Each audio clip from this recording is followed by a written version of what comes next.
Bayang-bayang 8 tahun. Sudah 8 tahun aku bercerai. Tiada anak. Tiba-tiba pada suatu hari, aku menerima panggilan telepon daripada bekas ibu mentuaku, menyuruhku datang mengambil seorang budak. Setibanya di sana, aku bagai tidak percaya dengan apa yang kulihat. Nama aku Zain Iskandar. Umurku 37 tahun. Sesiapa yang melihat hidupku pasti akan mengatakan aku seorang lelaki yang berjaya. Aku menguruskan sebuah syarikat reka bentuk dalaman yang kecil tetapi sangat maju. Aku juga memiliki sebuah penthouse dengan pemandangan menara berkembar KLCC dan sebuah kereta Mercedes baru yang berkilat. Aku mempunyai segalanya, kecuali satu keluarga. 8 tahun lalu, aku dan Sofia bercerai. Perpisahan kami berjalan lancar, tanpa sebarang sengketa harta atau pertengkaran besar. Dulu kami sangat mencintai, tetapi kesibukan kerja dan cita-cita di usia muda telah menghakis segalanya. Aku hanya berlari mengejar kejayaan, manakala dia inginkan sebuah keluarga yang bahagia. Akhirnya, kami memilih haluan yang berbeza. Malam itu, Kuala Lumpur dilanda hujan lebat. Aku baru sahaja pulang selepas mesyuarat semalaman dengan rakan kongsi. Seluruh badanku terasa lesu, dan bau wine mahal masih samar-samar terhidu. Aku melonggarkan tali leher dan merebahkan diri di atas sofa buatan Itali. Rumah yang kosong ini hanya dipenuhi bunyi hujan yang menghentam tingkap kaca. Aku sudah terbiasa dengan kesunyian ini, memujuk diri bahwa inilah harga sebuah kejayaan. Jam menunjukkan pukul 10 malam. Baru sahaja aku hendak melapkan mata, teleponku berbunyi, nomor yang tidak dikenali. Selalunya aku akan biarkan sahaja, pembantuku akan uruskan esok pagi. Tetapi bunyi hujan di luar dan kesunyian yang menakutkan di dalam apartemen membuatkan aku berasa ingin tahu. Aku mencapai telepon dan menjawabnya. Halo? Suasana senyap untuk beberapa saat. Hanya kedengaran bunyi nafas yang penat dan bunyi bip-bip-bip mesin yang teratur. Aku mengerutkan dahi dan hampir sahaja memutuskan panggilan apabila terdengar satu suara yang sangat kukenali, suara yang serak dan lemah hingga menyentuh hatiku. Zain. Menantu Mark. Jantungku bagai direntap. Aku terasa sesak nafas. Suara yang sudah 8 tahun yang panjang, tidak pernah kudengar lagi. Mark? Panggilku dengan kekok. Ibu Sofia, bekas ibu mentuaku. Ketika kami masih bahagia, aku selalu memanggilnya Mark. Mark seorang yang sangat baik hati dan penyayang. Dialah satu-satunya orang yang menangis di mahkamah, memegang tangan aku dan Sofia, merayu agar kami berpikir semula. Aduh, nasib baik. Betul nomor kamu, Zain? Suara Mark bergetar, bercampur dengan bunyi batuk kering. Zain. Mark? Mark? Kenapa nih? Mark mana sekarang? Aku terus bangun. Rasa penat tadi hilang serta-merta. Bunyi bip-bip itu kedengaran seperti di hospital. Mark hospital nih, hospital Selayang. Keracunan makanan agaknya, teruk betul rasanya. Mark pergi seorang? Sofia mana? Kenapa dia biarkan Mark seorang diri? Tanpa sadar, kata-kata itu terkeluar dari mulutku. Selama 8 tahun, aku sengaja tidak pernah bertanya kabar tentang Sofia. Aku takut tembok yang kubina dengan susah payah akan runtuh hanya dengan sedikit maklumat. Tetapi sekarang, aku tidak dapat menahannya. Jangan.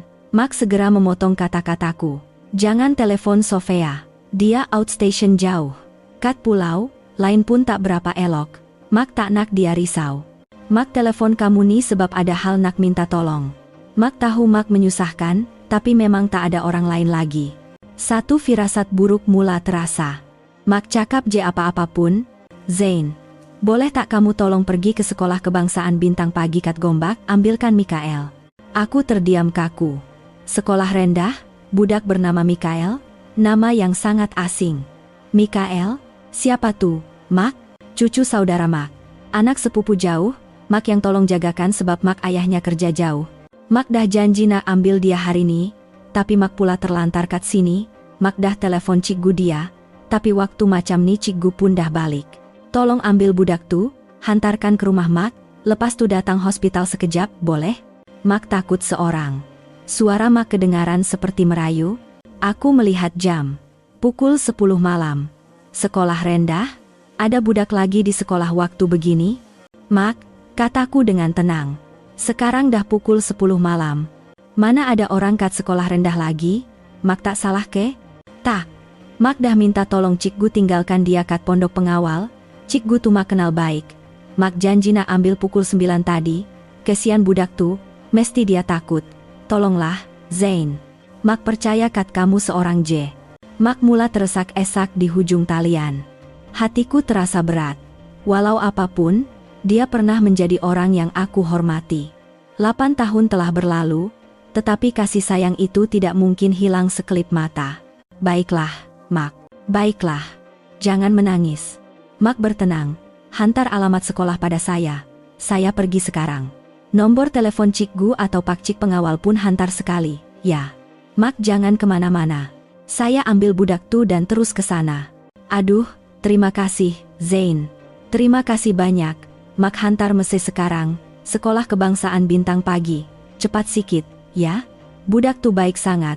Mak memutuskan panggilan. Aku berdiri kaku di tengah ruang tamu. Hujan di luar masih turun dengan lebatnya. Budak bernama Mikael. Permintaan yang aneh, panggilan telepon selepas 8 tahun, tiada masa untuk berpikir panjang. Aku segera menyarung jaket dan menyambar kunci keretaku. Aku tidak pernah menyangka, malam yang penuh hujan dan takdir ini akan mengubah hidupku selamanya. Aku memandu mereda hujan, pengelap cermin bergerak tanpa henti, tetapi tidak mampu menghapuskan kekeliruan di dalam kepalaku. Sekolah kebangsaan bintang pagi. Aku tahu tempat itu, terletak di Gombak, agak jauh dari tempat tinggalku. Sebuah kawasan perumahan lama dengan lorong-lorong kecil dan rumah-rumah usang.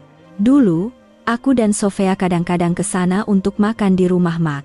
Mengingati Sofia membuatkan hatiku pedih kembali. 8 tahun, secebis dari usia mudaku. Kami pernah melalui cinta yang dicemburui semua orang. Sofia seorang wanita yang lemah lembut, bijak, dan mempunyai senyuman yang menawan.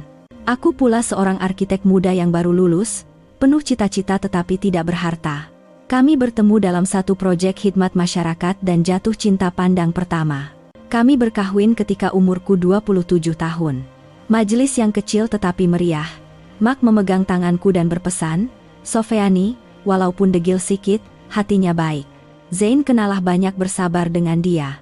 Hidup suami istri memang macam tuh. Kena saling menjaga dan menyayangi. Aku berjanji. Tetapi hidup tidak seindah yang dirancang. Masalah keuangan, tekanan hidup. Aku mahu memberikan kehidupan yang lebih baik untuk Sofia. Aku bekerja seperti orang gila. Tidak menolak walau satu pun proyek yang datang. Aku mahu membuktikan kemampuanku. Aku mahu berjaya. Makan malam bersama di rumah bertukar menjadi jamuan perniagaan. Janji-janji manis berubah menjadi keluhan dan pertengkaran. Kejadian kemuncak adalah apabila Sofia memberitahu dia mahu mempunyai anak. Aku masih ingat malam itu dengan jelas. Hari itu aku baru sahaja berjaya mendapatkan satu kontrak besar pembangunan resort di Langkawi, satu proyek yang boleh menentukan seluruh kerjayaku. Aku pulang membawa wain yang paling mahal. Abang, Sofia menolak gelas wain yang kuhulurkan. Kita ambil anak, nak. Aku terdiam. Apa awak cakap nih? Tak nampak ke saya tengah sibuk dengan proyek baru nih? Saya kena selalu ulang-alik ke Langkawi tahu. Saya boleh jaga seorang. Saya pun kerjakan. Kalau ada anak, rumah kita mesti lagi bahagia. Bahagia? Awak tahu tak berapa banyak duit dan tenaga nak besarkan seorang anak? Saya belum bersedia. Kerjaya saya baru nak mula. Tak boleh ketunggu beberapa tahun lagi? Beberapa tahun?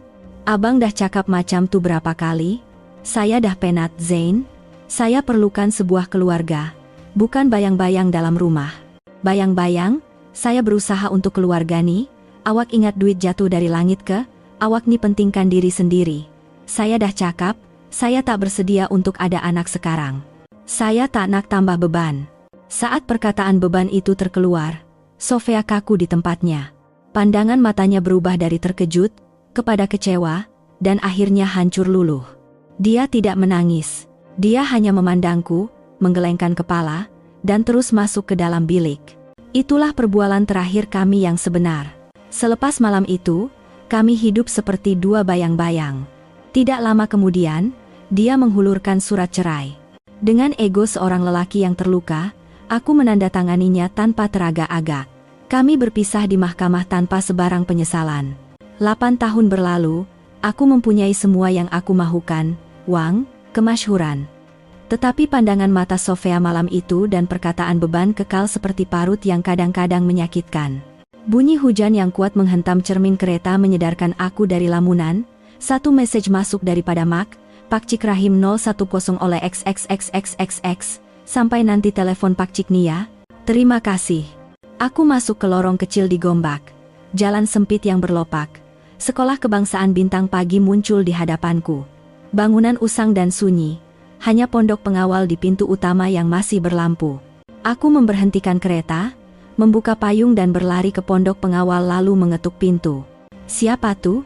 Seorang lelaki dalam lingkungan umur 50 kataan berpakaian seragam pengawal membuka pintu. Assalamualaikum, Pak Cik. Saya datang atas permintaan Mak Cik Kalsom, nak ambil Mikael. Pak Cik pengawal itu memandangku dari atas ke bawah. Seorang lelaki asing berpakaian mahal dan memandu kereta mewah datang mengambil budak pada pukul 10 malam. Jelas sekali dia berasa curiga. Mak Cik Kalsom ada bagi tahu. Tapi, encik nih siapa pada dia? Dia cakap keluarga, tapi tak pernah nampak pun muka encik.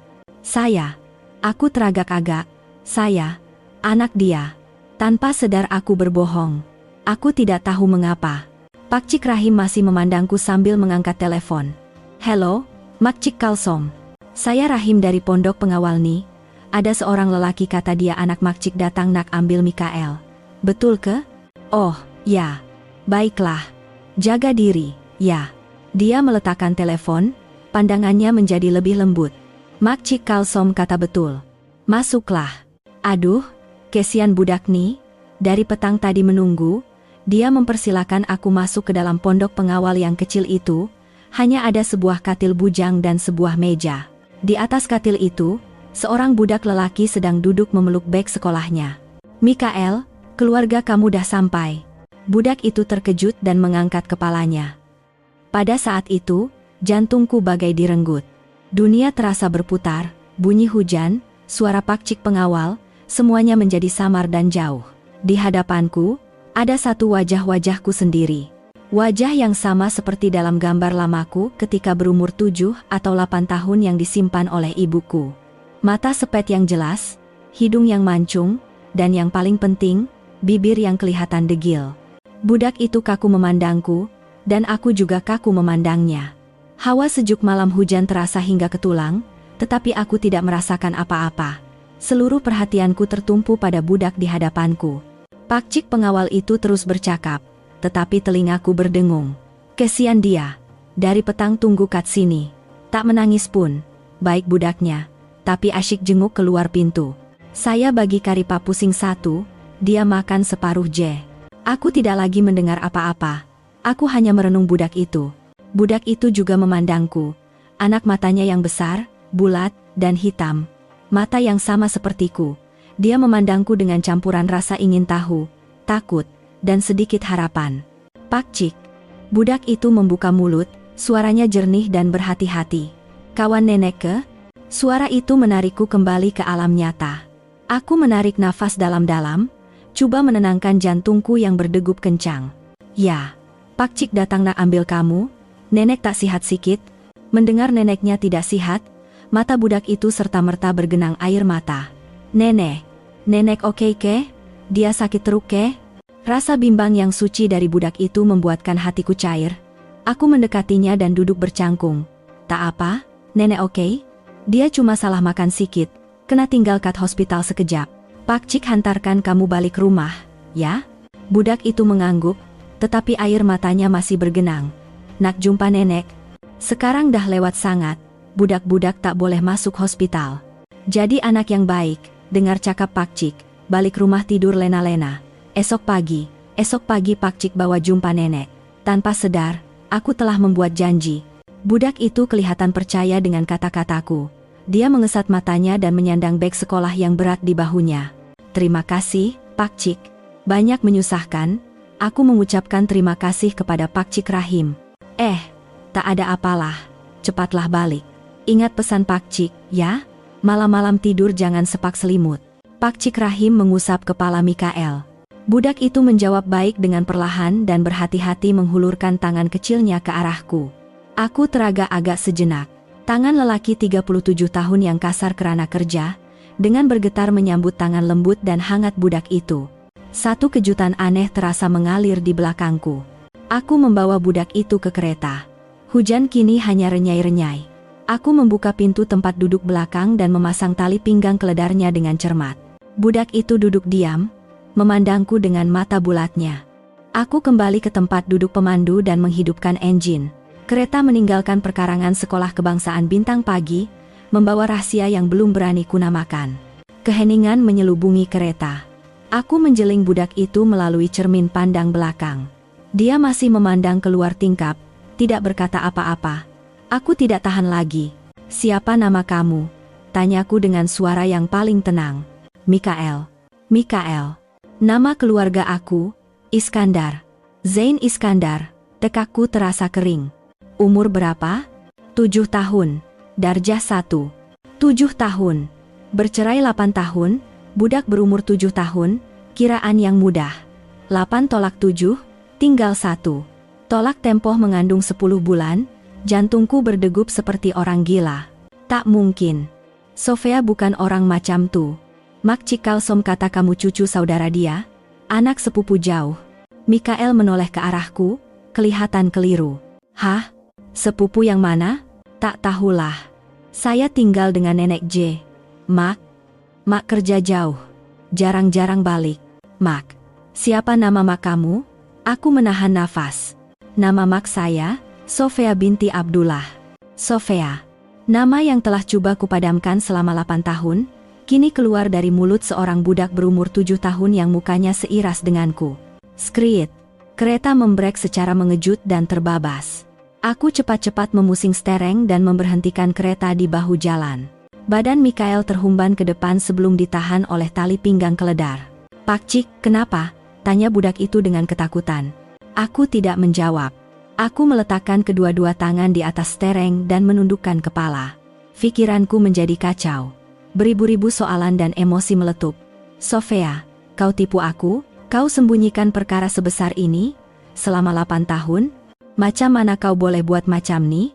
Pakcik oke ke? Pakcik sakit?" Suara Mikael yang berhati-hati kedengaran di telingaku. Aku mengangkat kepala dan melihat budak itu melalui cermin pandang belakang. Matanya penuh dengan kerisauan, mata yang sama sepertiku. Tak apa. Pakcik oke. Aku coba menarik nafas dalam-dalam. Cuma penat sikit, jom kita jalan. Aku memandu semula, kali ini dengan sangat perlahan. Aku tidak tahu kemana harus kutuju. Aku tidak boleh membawa budak ini ke rumah Mak. Aku tidak berani berdepan dengan kebenaran di sana. Aku juga tidak boleh membawanya ke penthouseku. Tempat itu terlalu dingin. "Mikael," panggilku dengan suara serak. "Ya." "Kat rumah nenek. Ada siapa-siapa tak sekarang?" "Selalunya saya dengan nenek J." "Oh, Mak Cik Salmah sebelah rumah. Mak Cik tu selalu datang." "Ya, Mak Cik Salmah. Jiran sebelah." Aku ingat lagi, wanita baik hati yang menghidangkan kuih-muih ketika aku pertama kali datang melawat sebagai menantu. "Pakcik hantar kamu ke rumah Mak Cik Salmah, ya?" "Pakcik kena pergi hospital tengok nenek." Aku berbohong lagi. Aku memang seorang pengecut. Mikael kelihatan kecewa, tetapi kemudian mengangguk. "Ingatkan Pakcik hantar balik rumah. Rumah nenek kan kunci." "Pakcik tak ada kunci. Tumpang rumah Mak Cik Salmah 1 malam J. Esok pagi nenek dah balik, nanti Pakcik datang ambil." Aku sendiri tidak tahu apa yang aku janjikan. Aku memandu ke lorong yang kukenali, rumah Mak masih sama, rumpun bunga kertas ungu menjalar di atas rumah kayu yang tenang itu. Lampu di rumah Mak Cik Salmah di seberang jalan masih menyala. Aku membawa Mikael dan menekan loceng pintu. Mak Cik Salmah terkejut melihatku dan bergegas keluar. Zain, lamanya tak nampak. Buat apa kat sini?" "Mak Cik, sihat?" Ceritanya panjang sikit. "Mak tak sihat, ada kat hospital. Saya baru ambil Mikael dari sekolah. Boleh tak saya tumpangkan Mikael kat sini untuk malam ni?" Mak Cik Salmah memandang aku dan Mikael silih berganti. "Ya Allah, kesiannya Mak Kalsom. Kenapa dengan dia? Kesian budak ni. Masuklah, masuk." Mikael menjawab baik dengan sopan, tetapi dia menoleh ke arahku. "Pakcik, pergilah cepat tengok nenek. Kirim salam, cakap jangan risaukan saya." Hatiku bagai dihiris. "Ya, Pakcik janji." Aku memerhatikan budak itu masuk ke rumah Mak Cik Salmah. Pintu besi ditutup, aku berdiri kaku di situ untuk seketika. Hujan sudah berhenti sepenuhnya, dan udara malam terasa dingin. Dengan tangan yang bergetar, aku mengeluarkan telepon dan menelpon Mark. Selepas 2 deringan, Mark menjawab. Suaranya masih lemah. Zain, budak tuh dah ambil? Dah, suaraku dingin seperti ais. Saya dah tinggalkan dia kat rumah Mak Cik Salmah. Alhamdulillah. Terima kasih banyak, Zain. Mark, aku memotong kata-katanya. Tak perlu berterima kasih. Sebaliknya, Mark kena bagi tahu saya perkara sebenar. Mikael, dia anak Sofia, kan? Hening. Sunyi yang amat menakutkan. Ya, suara Mark pecah dalam tangisan. Betul. Dia anak kamu dengan Sofia, cucu Mark. Anak kandung kamu, Zain. Dunia di bawah kakiku terasa runtuh. Walaupun aku sudah bersedia, sudah membuat kiraan sendiri, tetapi saat mendengar pengesahan dari mulut Mark sendiri, telingaku berdengung. Telepon terlepas dari tanganku dan jatuh ke lantai simen yang basah. Anak aku? Mikael anak aku? Aku ada anak berumur 7 tahun? Zain, kamu masih dengar? Jeritan Mark kedengaran dari telepon yang terdampar di tanah. Aku membongkok, mengambil telepon dan melekapkannya ke telinga. Kenapa? Aku menjerit, tidak dapat mengawal emosi. Kenapa kamu berdua tipu saya? 8 tahun, Mark? 8 tahun? Zain, sabar, dengar cakap Mark dulu. Ini semua salah Mark. Salah Sofia. Datang ke hospital. Mark ceritakan semuanya. Tolonglah. Aku memutuskan panggilan. Aku tidak mahu mendengar apa-apa lagi. Aku bersandar pada dinding yang sejuk. Lorong itu sunyi, hanya kedengaran nafasku yang kasar. Wajah Mikael terbayang di pikiranku, matanya, hidungnya, cara dia mengetap bibir, cara dia memeluk beg sekolah. Semuanya adalah aku. Aku memang bodoh. 8 tahun lalu di mahkamah, Sofia kelihatan pucat. Aku pikir itu karena kesedihan perceraian. Dia memakai gaun yang longgar. Aku pikir itu hanya fashionnya. Tidak pernah sekalipun aku mengesyaki apa-apa. Aku telah dibutakan oleh kejayaan dan terperangkap dalam ego seorang lelaki yang ditinggalkan. Malam terakhir itu, apa yang aku katakan, saya tak nak tambah beban. Beban. Aku telah memanggil darah dagingku sendiri sebagai beban sebelum dia sempat melihat dunia. Ya Tuhan, apa yang telah aku lakukan pada hidupku? Aku ketawa seperti orang gila. Air mata mula mengalir, bercampur dengan sisa air hujan di wajahku. Aku menumbuk dinding dengan kuat. Sakit, kesakitan fisikal itu menyedarkan aku. Aku mesti ke hospital. Aku mesti dengar, walau sekejam manapun kebenaran itu, aku mesti mendengarnya. Aku masuk ke dalam kereta dan memecut ke hospital. Sebaik sahaja melangkah masuk ke wat kecemasan, bau ubat menusuk hidungku. Mark terbaring di katil sudut, sedang menerima air drip. Dia kelihatan 10 tahun lebih tua. Rambutnya dipenuhi uban, wajahnya cengkung. Melihatku, dia coba bangun dengan susah payah. Zain. Aku menarik sebuah kerusi dan duduk. Ceritakan. Suaraku kosong tanpa emosi. Mark memandangku dengan mata yang bergenang. Seminggu selepas kamu berdua bercerai, Sofia dapat tahu dia mengandung. Dah hampir 2 bulan masa tuh. Aku memejamkan mata. Dia nak bagi tahu kamu, sambung Mark. Dia pergi ke pejabat kamu. Tapi dia nampak kamu tengah gembira dengan setiausaha baru. Kamu belanja dia makan tengah hari, ketawa dengan cerianya. Kata Sofia, itu senyuman yang dah lama dia tak nampak. Aku tergamam. Setiausaha? Oh, budak intern yang bernama Liana. Itu hanya makan tengah hari biasa sebagai rakan sekerja. Tak, Mark. Itu. Mark menggeleng. Sofia tak fikir macam tuh. Dia fikir kamu dah ada orang baru, dah lupakan dia sepenuhnya. Dan dia teringat kata-kata kamu. Perkataan bebantu. Mark mengangguk, air matanya mengalir di pipi. Dia balik rumah menangis macam orang gila. Dia cakap nak gugurkan kandungan. Mark melutut merayu, Zain. Mark cakap, tak ada suami tak apa, tapi anak mesti ada. Mark akan tolong jaga. Mark merayu jangan buang anak tuh. Mark tidak dapat meneruskan kata-kata, hanya teresak-esak. Jadi kami berdua pindah. Mark minta pencen awal, kami pindah ke sini dan putuskan semua hubungan dengan kamu. Sofia lahirkan Mikael dan mula kerja semula. Dia terpaksa berbohong pada semua orang, cakap ayah budak tuh dah meninggal, supaya tak ada siapa yang sebut nama kamu, termasuk pada anaknya sendiri. Pada anaknya sendiri pun dia berbohong, jeritku. Terpaksa, Zain. Kamu tak tahu penderitaan yang Sofia lalui. Mengandung seorang diri, melahirkan seorang diri, bekerja seorang diri untuk besarkan anak. Kamu bayangkan apa pandangan orang? Apa yang orang bisikkan di belakang? Sofia terpaksa jadi kuat. Dia terpaksa bertahan. Dia salahkan kamu. Dia benci kamu yang tinggalkan dia. Bukan saya yang tinggalkan dia. Dia yang minta cerai. Tapi siapa yang heret dia sampai ke tahap tuh? Suara Mak tiba-tiba menjadi tajam. Kamu, Zain. Sikap acuh tak acuh kamu. Cita-cita kamu. Kamu dah ubah anak perempuan kesayangan Mak yang ceria menjadi seorang wanita yang hilang emosi, yang berjuang untuk terus hidup. Kamu tahu tak, selama 8 tahun nih, dia tak pernah senyum dengan ikhlas. Aku terdiam. Kata-kata Mak bagai beribu jarum yang menusuk jantungku. Semuanya benar. Aku adalah suami yang teruk.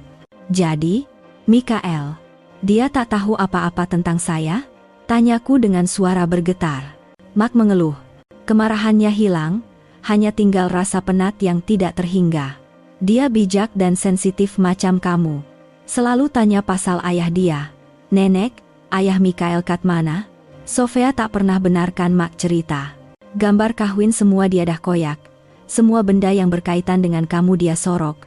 Dia cakap ayah dah meninggal. Tapi budak-budak nih tahu. Kawan-kawan dia ada ayah datang ambil. Tapi dia tak ada. Dia selalu rasa rendah diri. Hatiku hancur.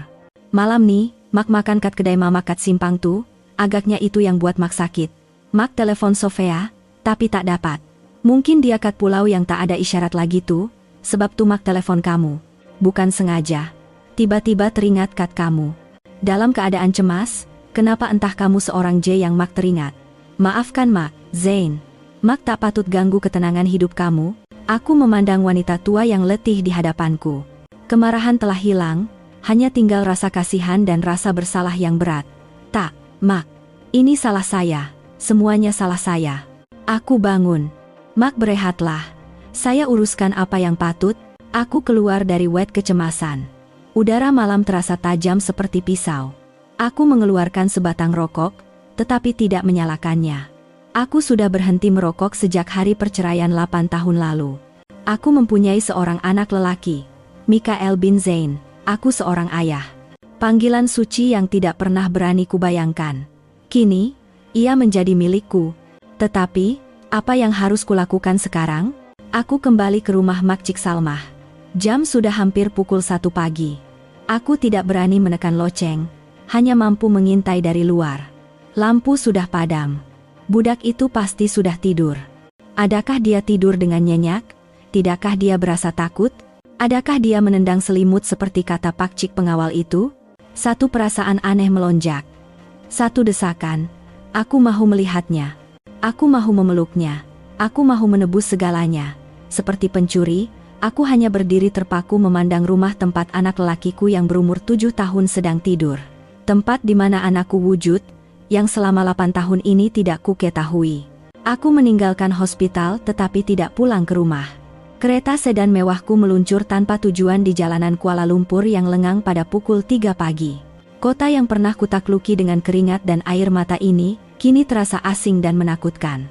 Aku telah berjaya mendapatkan syarikat reka bentuk terbaik, kontrak bernilai jutaan ringgit, penthouse idaman semua. Tetapi malam ini, aku sadar aku hanyalah seorang pengemis kasih sayang. 8 tahun. Kebenaran ini bukan satu kejutan, tetapi satu tamparan dari langit yang menyedarkan aku. Kata-kata Mak terngiang-ngiang. Dia pergi ke pejabat kamu, nampak kamu tengah gembira dengan setiausaha baru. Liana, seorang pelatih yang bijak dan ceria. Makan tengah hari itu hanyalah hidangan biasa. Satu penghargaan karena dia telah menyiapkan lukisan pelan dengan cemerlang. Ia hanyalah senyuman puas seorang ketua, tetapi di mata Sofia, ia kelihatan seperti senyuman seorang pengkhianat. Bagaimana aku boleh menyalahkannya? Ketika itu, aku telah menolaknya terlalu jauh. Aku hanya tenggelam dalam kerja, tidak mempedulikan air matanya. Ini salahku. Aku terlalu yakin pada diri sendiri. Aku pikir dengan mencari banyak uang, aku boleh melindungi Sofia. Aku lupa bahwa apa yang dia mahukan bukanlah uang. Apa yang dia perlukan adalah bahu untuk bersandar, makan malam bersama, dan janji tentang masa depan. Aku telah berjanji, dan aku telah mungkirinya. Dan dua perkataan itu, tambah beban. Aku meluahkannya dalam kemarahan. Aku tidak tahu bahwa beban yang coba kutolak itu adalah hadiah paling berharga yang coba diberikan oleh kehidupan kepadaku. Aku telah memanggil anakku sendiri beban. Penyesalan bagai pisau tumpul yang terus menghiris hatiku. Kesakitan ini lebih nyata daripada kesakitan kehilangan kontrak terbesar. Aku memberhentikan kereta di tepi lebuh raya. Lampu-lampu KL berkelipan seperti 8 tahun yang berlalu tanpa suara. Selama 8 tahun itu, anakku telah membesar. Dia belajar berjalan, bercakap mama, dan masuk ke darjah 1. Dalam semua saat penting itu, aku tiada. Aku adalah hantu, nama yang tidak pernah disebut. Aku menyembamkan kepala ke stereng dan menangis. Tangisan seorang lelaki berjaya berusia 37 tahun memenuhi ruang dalam kereta mewah itu. Aku menangis bukan karena ditipu. Aku menangis karena telah menipu diri sendiri. Selama 8 tahun, aku beranggapan aku memilih kesunyian demi kejayaan, bukan. Aku sunyi karena aku seorang pengecut yang meninggalkan keluarga demi ego. Teleponku berdering. Pembantuku, Tuan Zain, rakan kongsi dari Jepun hubungi. Mereka mahu awalkan mesyuarat ke pukul 8 pagi. Pukul 8 pagi. Tinggal beberapa jam sahaja lagi. Batalkan, kataku dengan suara serak. Tapi Tuan, kontrak ini bernilai Rp50 juta. Aku kata batalkan, jeritku. Cakap aku ada urusan keluarga. Aku mematikan telepon. Buat pertama kali dalam 10 tahun, aku mengetepikan kerja. Rp50 juta. Rp100 juta. Tiada makna lagi. Aku mempunyai urusan yang lebih penting. Aku harus kembali ke hospital, menjaga Mak, dan aku berdepan dengan anakku, Mikael. Nama yang baru kuketahui beberapa jam lalu, tetapi sudah terukir dalam di hatiku. Ketika aku memusingkan kereta, fajar mula menyingsing di timur. Adakah pagi yang baru akan menjelma untukku juga? Aku kembali ke hospital pada pukul 6 pagi. Walaupun tidak sebatang rokok pun kuhisap, seluruh badanku terasa berbau tembakau. Aku membeli bubur ayam dan sedikit buah-buahan. Mak sudah sedar, dia baru sahaja menghabiskan drip terakhirnya. Melihatku, dia terkejut dan coba untuk bangun. Zain, kamu tak balik ke semalam? Tak.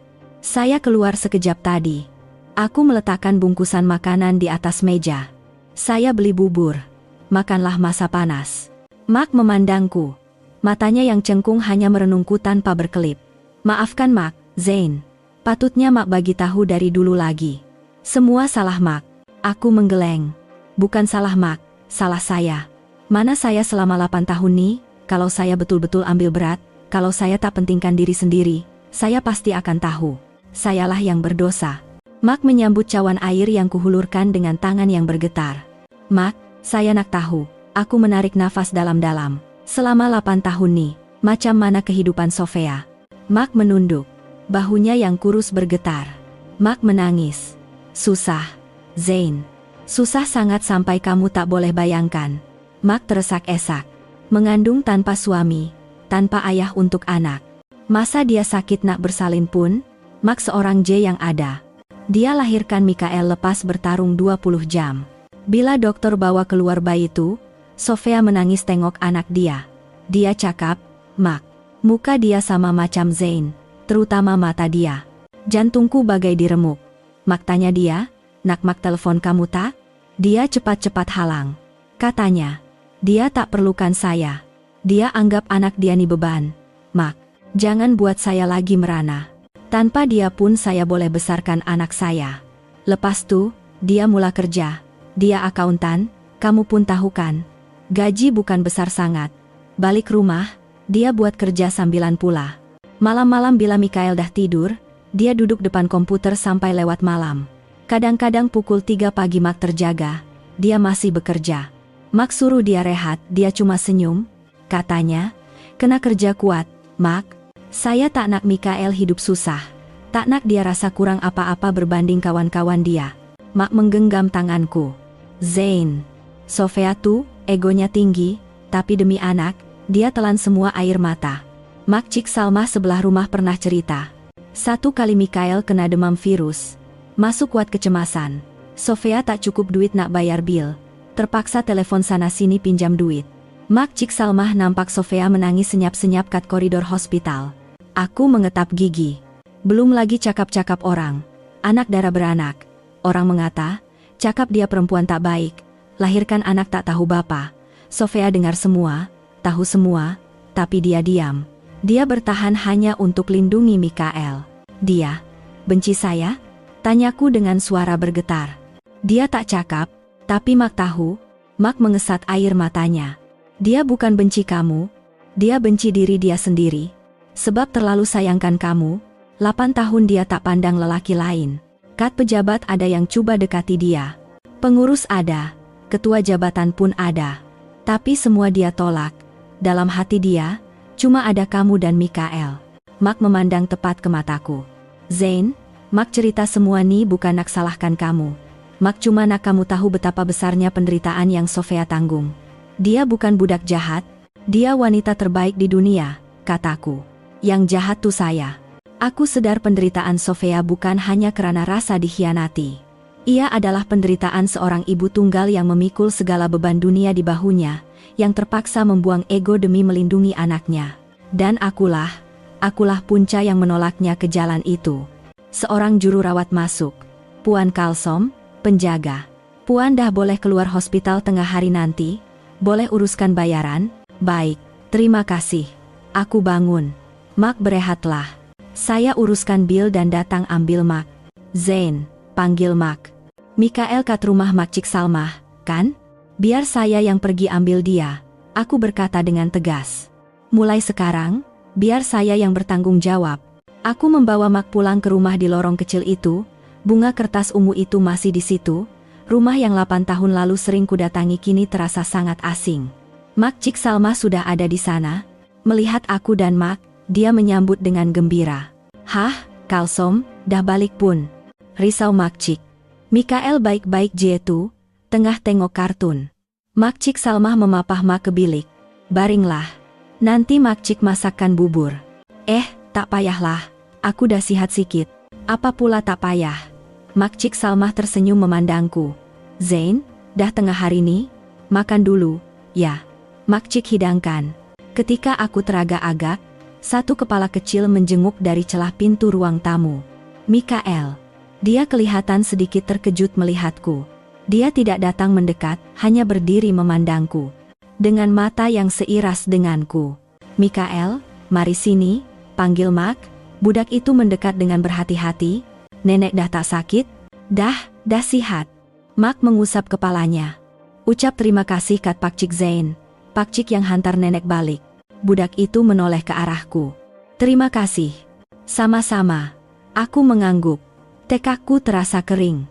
Aku ingin mengatakan sesuatu. Aku ingin mengatakan, ayah ni, tetapi tidak terkeluar. Mak Cik Salma memandang aku dan Mikael dengan pandangan aneh. Kemudian dia menarik Mak dan berbisik. Sama betul muka dia dengan Zain masa muda-muda dulu. Mak hanya mengangguk. Selepas Mak Cik Salma pulang, rumah itu hanya tinggal aku, Mak yang sedang berehat, dan Mikael. Budak itu masih berdiri kaku. Tidak tahu apa yang harus dilakukan. Aku juga begitu.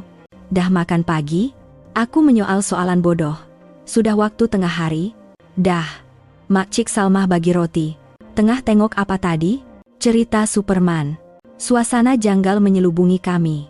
Lelaki berusia 37 tahun yang biasa dengan rundingan tegang di syarikat besar kini terkedu di hadapan seorang budak berumur 7 tahun. Tidak tahu apa yang harus dikatakan. Mak mengeluh. Duduklah. Zain. Aku menarik kerusi dan duduk. Mikael, mari sini sekejap. Mikael mendekati katil. Mak memegang tangannya. Sayang, tahu tak Pak Cik Zain ni siapa? Budak itu menggeleng. Kawan nenek. Mak memandangku, seolah-olah meminta bantuan. Mak pun tidak tahu bagaimana mahu menerangkannya. Mikael, aku menarik nafas dan membuat keputusan. Pak Cik kawan baik Mak kamu? Mikael terkejut memandangku. Pak Cik kenal Mak saya? Ya, kenal. Kalau macam tuh, Pak Cik kenal ayah saya? Soalan naif itu bagai pisau yang menusuk jantungku. Aku terdiam. Sayang. Mak coba menghalang, tetapi aku lebih pantas membuka mulut. Kenapa kamu pikir macam tuh? Aku coba mengekalkan suara yang tenang. Kawan-kawan saya semua ada ayah. Ayah Tina hantar dia pergi sekolah. Ayah Nana belikan mainan.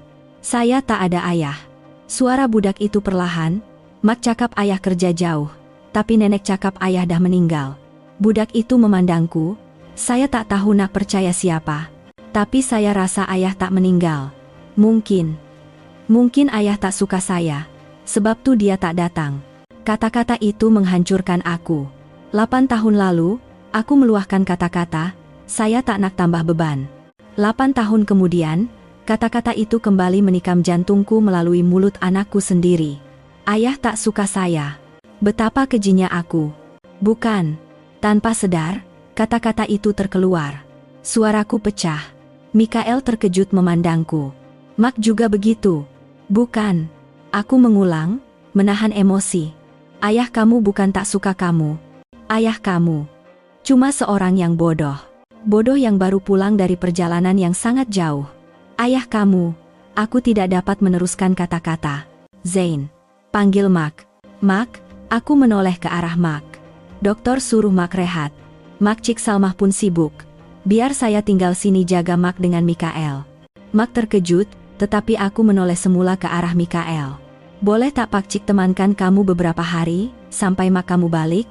Mikael merenungku lama, kemudian mengangguk. Boleh. Tepat pada masa itu, telepon bimbit Mak berdering. Mak melihat skrin dan wajahnya berubah. Sofia. Mak menjawab panggilan. Hello, Sofia. Ya. Sebelum Mak sempat menghabiskan ayat, suara Sofia meletus dari hujung talian. Mak. Dari semalam telepon tak dapat. Kenapa nih? Mikael mana? Mikael oke? Mak oke, Mak oke, cuma. Mak, kenapa nih? Betul ke nih? Suara Sofia cemas. Cuma badan tak sihat sikit. Sofia, sebenarnya, Zain ada kat sini. Hening. Senyap yang mematikan. Beberapa saat kemudian, suara tajam Sofia kedengaran. Apa dia buat kat situ? Mak, bagi tahu saya, dia dah tahu ke? Sofia, bertenang. Macam mana nak bertenang? Bagi telepon tuh kat dia. Cepat. Mak menghulurkan telepon kepadaku dengan tangan yang bergetar. Sofia nak cakap dengan kamu? Aku mengambil telepon. Sofia, aku. Diam. Suara Sofia penuh dengan kebencian. Apa kau buat kat rumah aku? Kau cakap apa kat anak aku? Aku tak cakap apa-apa. Bertenang, dengar dulu. Aku tak ada apa nak cakap dengan kau. Keluar dari rumah aku sekarang. Dengar tak? Sofia, Mak tak sihat. Kau tak boleh balik, jadi aku kena ada kat sini. Mak aku sakit, aku tahu uruskan. Aku tak perlukan bantuan kau. Kau siapa? Kau ingat kau ayah dia ke? Kau lupa apa kau cakap 8 tahun lepas? Kau lupa kau panggil anak aku Beban? Aku terasa sesak nafas. Keluar. Aku merayu, Zain. Kau dah berjaya, dah kaya. Tolonglah jangan ganggu kami lagi. Jangan datang hancurkan hidup kami. Klik. Dia memutuskan panggilan. Aku berdiri kaku. Mikael memandangku dengan ketakutan, dan Mak sedang teresak-esak. Perjuanganku baru sahaja bermula. Panggilan telepon dengan Sofia bagai siraman air sejuk, tetapi ia tidak membuatku patah semangat. Sebaliknya, ia menguatkan lagi tekadku. Aku tidak boleh pergi. Jika aku pergi sekarang, aku hanya akan membuktikan sekali lagi bahwa aku seorang pengecut. Mak, aku memulangkan telepon, berehatlah, biar saya uruskan semuanya. Tapi Sofia, biar saya yang selesaikan. Percayakan saya. Aku menoleh ke arah Mikael. Lapar tak? Jom kita makan. Mikael mengangguk. Itulah hidangan pertama antara aku dan anakku. Aku, yang terbiasa dengan restoran 5 bintang, kini terkial-kial di dapur kecil dan usang milik Mak. Nak makan apa? Aku membuka peti sejuk. Hanya ada beberapa biji telur, sausage, dan sayur-sayuran. Apa-apa pun boleh, cadang Mikael dengan berhati-hati. Masak mie Maggi nak? Tak boleh, kataku dengan tegas. Mie segera tak elok untuk badan. Pak Cik gorengkan telur dengan sausage, ya? Aku mengeluarkan kuali dan memasang api. Aku, mereka yang terbiasa dengan kesempurnaan, adalah seorang yang gagal di hadapan dapur. Aku kelam kabut mencari minyak masak, memecahkan telur sebelum kuali cukup panas. Sausage pula dipotong tidak sama tebal. Memang satu bencana. Mikael berdiri di sebelahku, menongkat dagu memerhatikan. Pak Cik, api itu kuat sangat. Nanti telur hangus. Aku terkejut dan cepat-cepat mematikan api. Telur goreng di dasar kuali sudah kehitaman dan berasap. Hahaha. Mikael tiba-tiba ketawa. Telur goreng hitam. Nenek pun kadang-kadang hangus. Tapi tak macam nih. Tawar yang budak itu tiba-tiba meringankan hatiku. Ya, kegagalan adalah ibu kejayaan. Kita buat lagi. Kali ini, kamu ajar Pak Cik. Oke. Begitulah kami menghabiskan masa bersama di dapur. Bukan, seorang Pak Cik dan anak saudaranya. Budak berusia 7 tahun mengarahkan lelaki berusia 37 tahun cara membuat telur goreng separuh masak. Akhirnya, kami makan tengah hari dengan telur goreng, sausage, dan nasi putih. Ia bukan hidangan mewah, tetapi rasanya lebih lazat daripada mana-mana makanan yang pernah kumakan dalam 8 tahun terakhir. Selepas makan, sementara aku membasuh pinggan, Mikael mengeluarkan buku latihannya. Pak Cik, saya kena buat kerja sekolah. Ya, buatlah. Nanti Pak Cik dah siap basuh pinggan, Pak Cik tengokkan. Aku berkata begitu, tetapi dalam hati aku gemetar. Tengokkan? Apa yang aku tahu? Sudah 15 tahun aku tinggalkan sekolah. Selesai membasuh pinggan, aku mendekati budak itu. Soalan matematik darjah 1, isi tempat kosong dengan nomor yang betul. Fuh, nasib baik, masih boleh jawab. Tetapi latihan bahasa Melayu seterusnya. Tulis karangan tentang orang yang paling saya sayang. Mikael sedang menulis sambil menggigit ujung penselnya. Orang yang paling saya sayang ialah emak saya. Nama emak saya Sofia. Emak saya sangat cantik. Kemudian dia berhenti. Kenapa? Tanyaku. Tak tahu nak tulis apa lagi. Mak cantik. Dan dia sayangkan saya, tapi saya jarang jumpa mak. Hatiku pedih. Nenek tak sayang ke? Sayang. Kalau macam tuh, tulis pasal nenek. Nenek pandai masak, pandai cerita. Haa. Mata budak itu bersinar. Nenek memang pandai cerita. Tiap-tiap malam dia cerita. Budak itu mula menulis semula. Aku duduk di sebelahnya, memandangnya. Belakang badannya yang kecil, telinga yang sama sepertiku. Apa yang aku sedang buat sekarang? Duduk di sebelah anakku, membantunya membuat kerja sekolah. Perasaan ini asing, tetapi hangat. Malamnya, aku mandikan budak itu. Apabila aku coba menanggalkan bajunya dengan kekok, budak itu melakukannya sendiri. Saya dah besar. Boleh mandi sendiri, Pak Cik keluar dulu. Dia menolak bantuanku. Malam itu, mak tidur awal. Aku dan Mikael menonton TV. Apabila tiba waktu tidur, budak itu mengambil bantal dan selimut nipis dari bilik mak. Nak tidur kat mana? Tanyaku. Atas sofa. Nenek kan sakit, nanti tak selesa kalau tidur sekali. Kalau macam tuh, biar Pak Cik tidur kat sofa. Kamu tidur dalam bilik. Tak apalah. Pak Cik kan tetamu, tidurlah dalam bilik mak. Bilik Sofia. Jantungku berdegup kencang. Tak apa. Pak Cik pun tidur kat sofa je. Saya oke je. Dah biasa. Budak berusia 7 tahun ini jauh lebih matang daripada yang kusangka. Budak itu menghamparkan selimut di atas sofa, berbaring dan memeluk patung beruangnya. Aku memandangnya. Dalam ruang tamu yang gelap, hanya cahaya lampu jalan yang samar-samar masuk. Pak Cik. Panggil budak itu? Ya, ceritalah, macam nenek. Aku kaku. Cerita? Aku hanya tahu bercerita tentang kertas kontrak. Pak Cik, tak pandai bercerita. Kalau macam tuh, nyanyilah. Lagi tak pandai. Budak itu mengeluh kecewa. Selamat malam.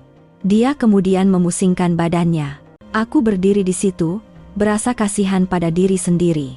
Seorang ayah tidak mampu bercerita atau menyanyikan sebuah lagu dodoyan. Selain telur goreng hangus, tiada apa yang boleh kuberikan. Aku kembali ke bilik dan mencari cerita kanak-kanak di telepon.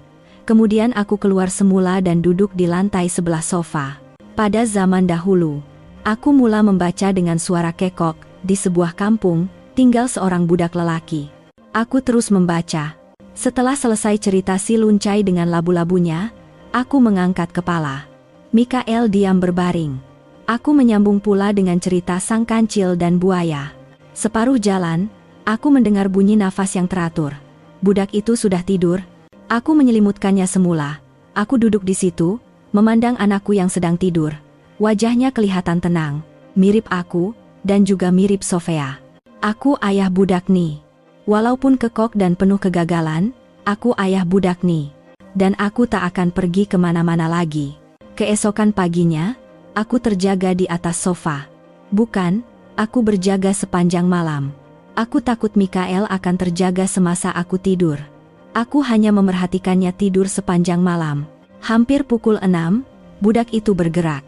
Apabila membuka mata, dia terkejut melihatku duduk bercangkung di lantai. "Pak Cik, tak tidur ke?" "Tidur." Aku berbohong sambil bangun meregangkan badan. "Bangun, jom sarapan. Hari ini Pak Cik janji telur tak hangus." Aku menunaikan janjiku. Sarapan berjalan lancar, dan selepas itu aku menghantar Mikael ke sekolah. Aku kini tahu kelasnya. Aku menghantarnya sehingga ke pintu kelas. "Masuklah. Nanti petang Pak Cik datang ambil." "Janji?"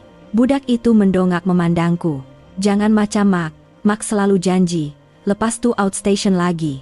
Kata-kata itu membuatkanku terdiam. "Pak Cik janji." Mikael masuk ke dalam kelas.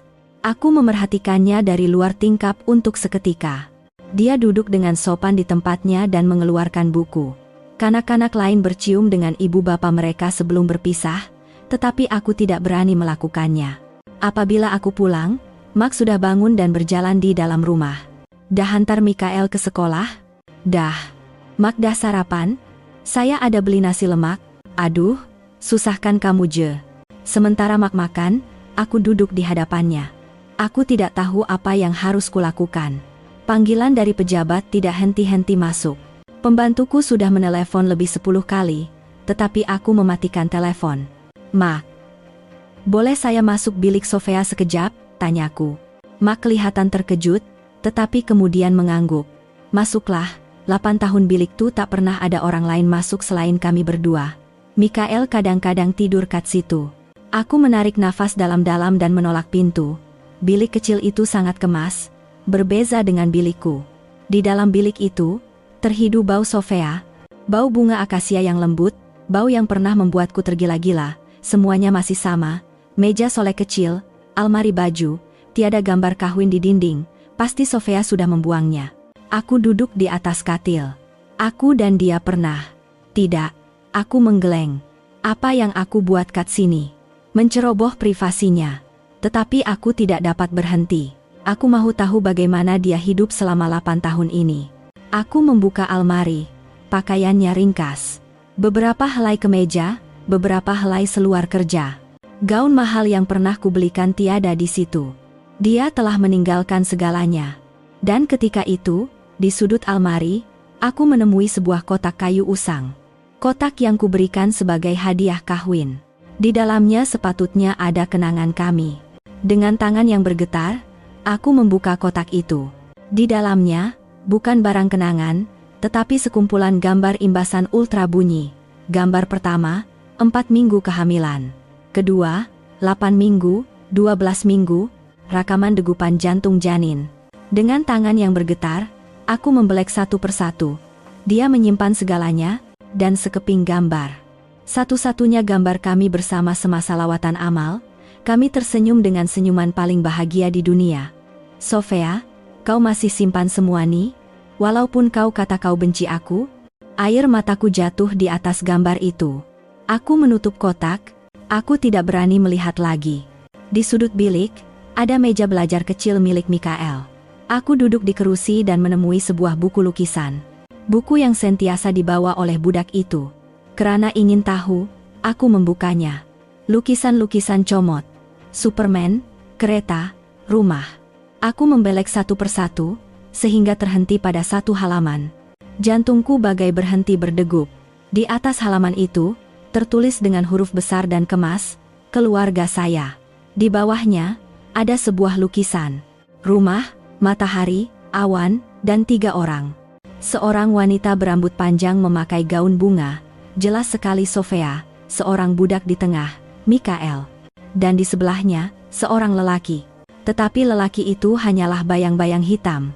Dilukis hitam sepenuhnya dengan pensel, tiada muka, tiada hidung, tiada mulut, hanya bayang-bayang kosong. Aku tergamam, bayang-bayang itu adalah aku. Di mata anakku, aku adalah entiti tanpa jasad. Bayang-bayang hitam yang menakutkan dan asing. Kata-kata Mikael terngiang-ngiang. Mungkin ayah tak suka saya, sebab tu dia tak datang. Selama 8 tahun, aku adalah bayang-bayang. Buku lukisan itu jatuh dari tanganku. Aku terduduk. Aku bukan lagi seorang pereka berjaya atau CEO. Aku hanyalah seorang ayah yang gagal. Sebuah bayang-bayang. Pak Cik buat apa dalam bilik saya? Suara Mikael kedengaran dari pintu. Aku terkejut. Aku lupa sudah waktu pulang sekolah. Aku cepat-cepat bangun, mengesat air mata dan menyembunyikan buku lukisan di belakangku. Mikael berlari masuk. Dia tidak nampak aku menangis, tetapi dia terdiam melihatku di dalam bilik itu. Pak Cik, kenapa masuk bilik saya? Budak itu memandangku dengan curiga. Pak Cik tengok buku saya, ya? Aku panik. Tak, bukan. Cuma, nak kemas sikit. Ini bilik Mak. Pak Cik tak boleh masuk, kata budak itu dengan nada mempertahankan diri. Dia berlari dan merampas buku lukisan dari tanganku lalu memeluknya. Ini rahasia saya. Tak boleh tengok. Mikael, kenapa kurang ajar nih? Mak masuk? Pak Cik Zain kan tetamu. Tak kira, jerit Mikael dengan mata bergenang. Saya benci Pak Cik. Masuk bilik Mak, tengok barang saya. Saya benci Pak Cik. Budak itu melemparkan buku lukisan ke atas katil dan berlari keluar rumah. Mikael, aku dan Mak berdiri kaku. Apa yang telah berlaku? Mak mengeluh. Budak tuh, sayangnya pada Mak dia bukan main. Dia tak bagi sesiapapun masuk bilik nih. Katanya ini ruang dia dengan Mak dia J. Aku telah melakukan kesilapan. Aku adalah penceroboh yang menceroboh wilayah anaknya. Aku mengambil buku lukisan itu. Mak, biar saya cari dia. Saya kena cari budak tuh. Saya kena jelaskan, saya bukan bayang-bayang. Saya ayah dia. Mikael. Aku menjerit sambil berlari keluar pintu. Mak juga keluar dengan wajah cemas. Ya Allah, mana budak nih pergi? Zain, cepat cari dia. Aku tidak sempat menenangkan Mak. Terus berlari keluar lorong.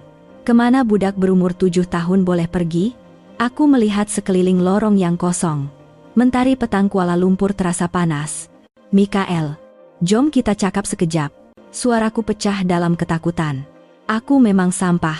Bukan sahaja bayang-bayang di hati anakku, tetapi juga penceroboh. Rahasia anakku, dunia mereka berdua, telah kupijak. Tembok kukuh yang dibina Sofia selama 8 tahun, telah kuruntuhkan dalam masa 2 hari. Aku berlari menyusuri lorong, menjenguk ke setiap kedai. Mak Cik, nampak tak budak lelaki umur 7 tahun pakai baju teh biru lalu sini? Aku bertanya kepada seorang penjual kui, tetapi Mak Cik itu memandangku seperti orang aneh. Tak nampak pula. Waktu macam ni budak-budak kat sekolah. Aku lupa hari ini hari Sabtu. Budak itu tidak ke sekolah. Aku berlari semula ke arah rumah. Mungkin dia ke rumah Mak Cik Salmah. Aku menekan loceng seperti orang gila. Mak Cik Salmah yang sedang tidur membuka pintu dengan mata mengantuk. Kenapa nih, Zain? Mak Cik, nampak Mikael tak? Dia merajuk dengan saya, lari keluar rumah. Ya Allah, tak ada pula dia datang sini. Coba tengok ke taman permainan hujung lorong tuh.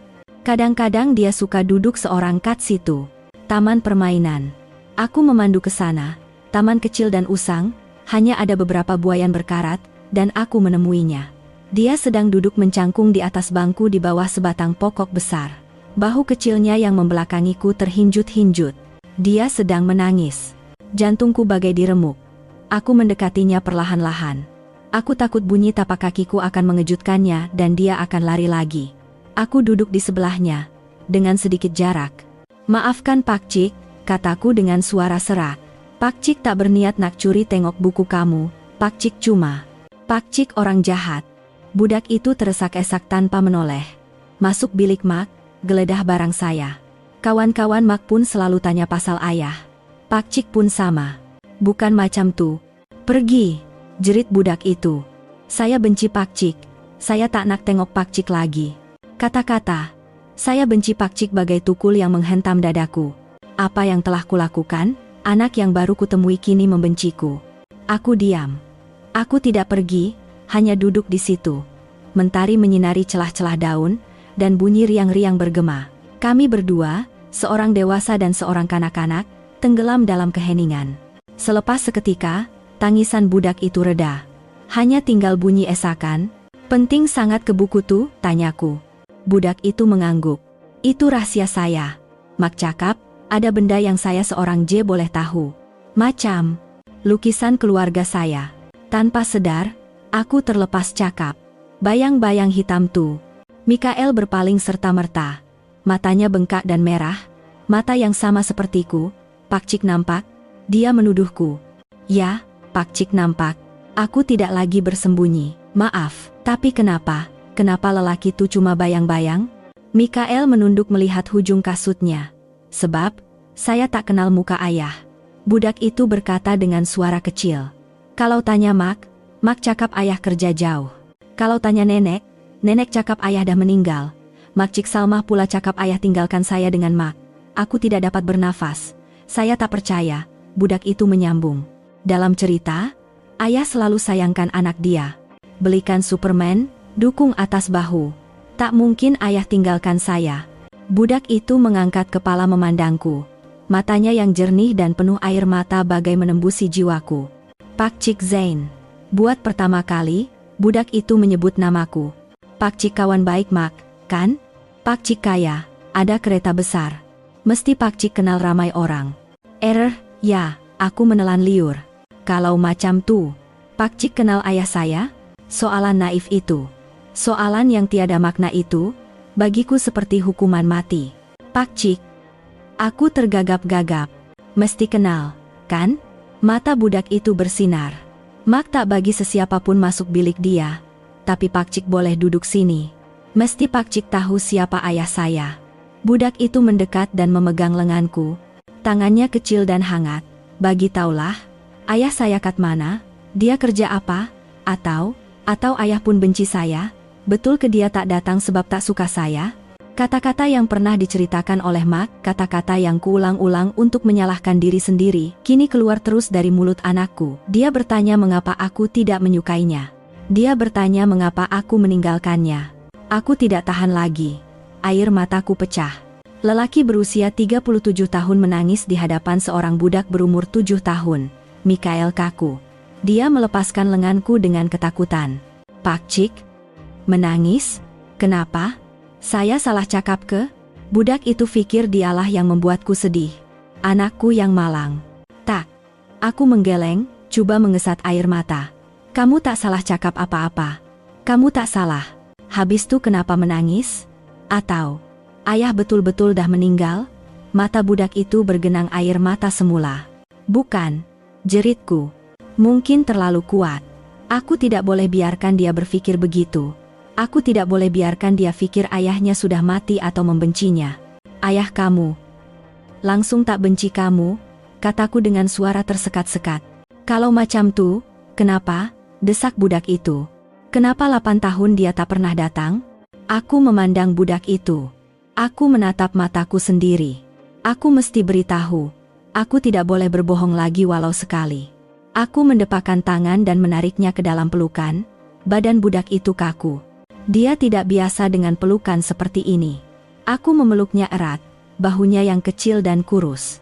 Aku dapat merasakan jantungnya berdegup laju. "Mikael." Aku menyembamkan muka ke rambutnya yang lembut dan berbisik. "Dengar cakap Pak Cik baik-baik, dengar cakap ayah." Aku terlepas cakap. Budak itu tersentak. "Pak Cik." "Apa?" "Ayah." Aku teresak-esak. "Bukan tak suka kamu, ayah, cuma seorang yang bodoh." Aku mengulang perkataan yang kuucapkan pada diri sendiri. "Bodoh?" Mikael keliru dalam pelukanku. "Ya." Aku memeluknya lebih erat. Bodoh yang baru pulang dari perjalanan yang sangat jauh. Bodoh yang cakap benda yang tak patut. Bodoh yang buat mak kamu sedih. Bodoh yang tak tahu dia ada anak yang hebat macam kamu. Mikael diam. Dia tidak menolakku, dia sedang mendengar. "Boleh tak, kamu maafkan orang bodoh tuh?" tanyaku. "Boleh tak kamu maafkan ayah?" Mikael menyembamkan mukanya ke dadaku. Aku dapat merasakan bajuku basah. Budak itu sedang menangis. Pakcik? Dia teresak-esak. Pakcik? Ayah saya ke? Aku sudah bersedia dengan jawaban untuk soalan ini. Aku melepaskan pelukan sedikit dan memegang kedua-dua bahunya. Aku memandang tepat ke matanya. Ya, kataku dengan jelas. Zain Iskandar nama Pakcik. Dan itu juga nama ayah kamu, Mikael. Kamu anak ayah. Dunia bagai terhenti, Mikael merenungku, tanpa berkelip, dengan mulut sedikit ternganga, seolah-olah tidak percaya, sedang memproses maklumat. Kemudian, budak itu melakukan sesuatu yang tidak kujangka sama sekali. Dia menolakku dengan kuat. Tak, jerit budak itu. Pakcik tipu? Pakcik bukan ayah saya. Budak itu mengundur. Mak cakap ayah kerja jauh, nenek cakap ayah dah meninggal. Pakcik orang jahat, Pakcik tipu saya. Mikael, ayah tak tipu. Tipu, budak itu menangis teresak-esak. Kalau Pakcik ayah saya, kenapa tinggalkan saya? Kenapa buat Mak menangis? Kenapa tak pernah datang? Pakcik orang jahat, saya benci Pakcik. Budak itu berpaling dan mula berlari. Kali ini, sangat laju, menuju ke arah lorong. Mikael, berhenti. Bahaya. Aku mengejarnya. Hatiku hancur berkecai. Aku telah melakukan kesilapan. Aku tidak sepatutnya beritahu. Terlalu terburu-buru. Sofia betul. Aku hanya merosakkan hidup mereka. Mikael berlari masuk ke lorong menuju ke rumah. Dia menghempas pintu besi dan kedengaran bunyi selak dikunci. Mikael, buka pintu. Ayah nih. Aku mengetuk pintu. Saya tak ada ayah. Pakcik pergi. Saya benci Pakcik. Suara budak itu kedengaran dari dalam. Kemudian kedengaran suara Mak. Mikael, kenapa nih? Buka pintu. Zain, apa dah jadi? Saya dah bagi tahu dia. Aku terduduk di hadapan pintu. Saya cakap saya ayah dia. Dia tak percaya. Dari dalam, kedengaran bunyi tangisan Mikael bercampur dengan suara pujukan Mak. Pengakuan terlambatku bukan satu penyelamat, tetapi satu bencana. Petang itu bagaikan neraka. Mikael mengurung diri di dalam bilik Sofia dan tidak mahu keluar. Pujukan Mak langsung tidak berkesan. Aku tidak berdaya di luar pintu. Apa sahaja yang kukatakan, budak itu hanya menjerit, pergi, Pakcik penipu. Mak memandangku dan menggeleng. Budak itu terkejut, terlalu tiba-tiba, dia sanjung Mak dia macam idola. Dia pikir kamu tipu Mak dia, pikir kamu orang jahat, saya tak tahu. Aku terduduk di kerusi. Saya cuma tak nak dia pikir ayah dia benci dia. Mak mengeluh. Kamu baliklah dulu hari ini. Keadaan dah rumit sangat. Bagi dia masa untuk bertenang. Tunggu Sofia balik. Saya tak akan balik. Aku berkata dengan tegas. Saya tak boleh pergi sekarang. Anak saya tengah menderita. Macam mana saya nak pergi? Saya akan tidur kat sofa. Bila dia dah tenang, saya akan cakap dengan dia lagi. Saya tak boleh pergi.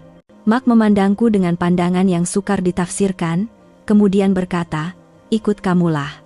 Malam itu, Mikael tidak makan malam. Mak menghantar makanan, tetapi sudu pun tidak disentuhnya. Aku risau di luar pintu. Malam semakin larut, segalanya menjadi senyap. Mak yang keletihan masuk ke biliknya, dan aku berbaring di sofa, hanya merenung pintu bilik Sofia. Tiada bunyi dari dalam. Aku risau jika budak itu melakukan apa-apa. Budak berusia 7 tahun. Aku tidak dapat tidur. Pukul 1, 2, 3 pagi. Aku terdengar bunyi aneh. Bunyi rintihan. Aku terus bangun. Mikael? Tiada jawaban. Hanya bunyi rintihan berterusan. Aku berlari ke pintu. Mikael, kamu oke? Buka pintu. Tiada siapa yang membuka. Aku tidak berpikir panjang lagi, terus merempuh pintu dengan bahuku. Pintu kayu usang, selak yang longgar. Selepas 2 rempuhan, pintu pecah dan terbuka. Pemandangan di hadapanku membuatkanku kaku. Mikael terbaring di lantai, meringkuk, kelihatan seperti terjatuh dari katil. Wajahnya merah padam, nafasnya tercungap-cungap. Ya Allah, Mikael. Aku berlari dan mengangkatnya. Badannya panas seperti api. Mak, bangun. Mikael demam panas. Jeritanku membuatkan Mak tergesa-gesa berlari keluar. Ya Allah, apa dah jadi nih? Seharian menangis tak makan, agaknya badan dah tak tahan. Termometer 39,5 darjah. Cepat bagi ubat demam. Mak berlari mencari obat.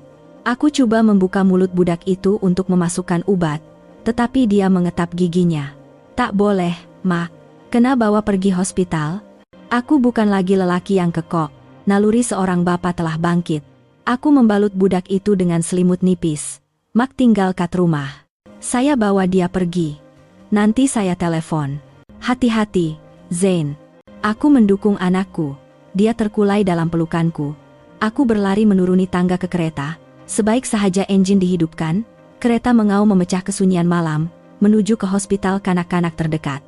Di dalam kereta, Mikael mula mengalami sawan. Jangan, Mikael, jangan takutkan ayah. Aku menjerit. Sebelah tangan memandu, sebelah tangan coba memegangnya. Aku tidak pernah setakut ini.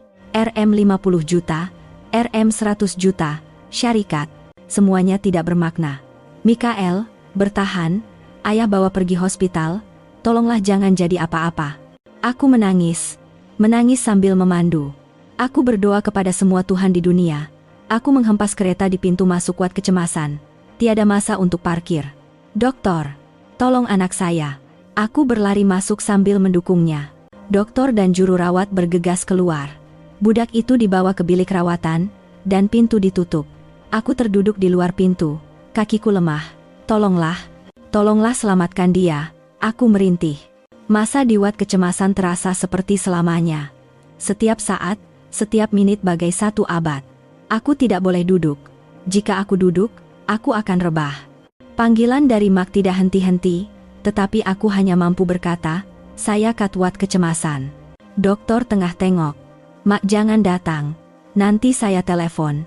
Dan aku menelepon Sofia. Masih lagi peti suara yang menjawab. Pulau sial, jeritku.